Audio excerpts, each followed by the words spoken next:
Kami Dinas Kehutanan Daerah Provinsi Utara, kami memiliki 8 UPTD yang terdapat di seluruh wilayah Provinsi Utara.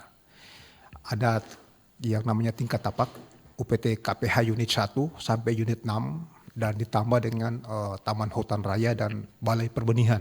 Oke. Tentunya khusus KPH, Kesatuan Pengelolaan Hutan 1 sampai 6, itu ada seksi yang mengurusi terkait dengan PKSDA, itu terkait dengan keanekaragaman jenis konservasi sumber daya alam dan hayati dan ekosistemnya.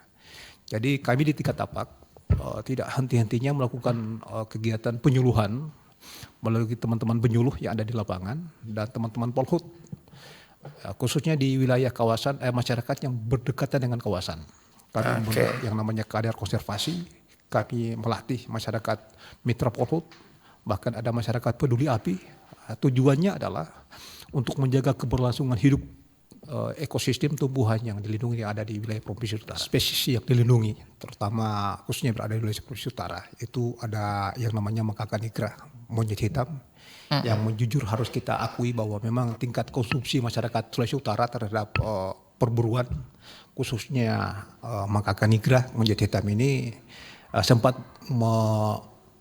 mengalami penaikan, tetapi alhamdulillah kemarin karena adanya kita selalu memberikan edukasi kepada masyarakat sehingga nilai tingkat perburuan masyarakat di lapangan itu yang ketergantungan hidupnya pada berburu dan kemudian ada diperdagangkan itu relatif menurun.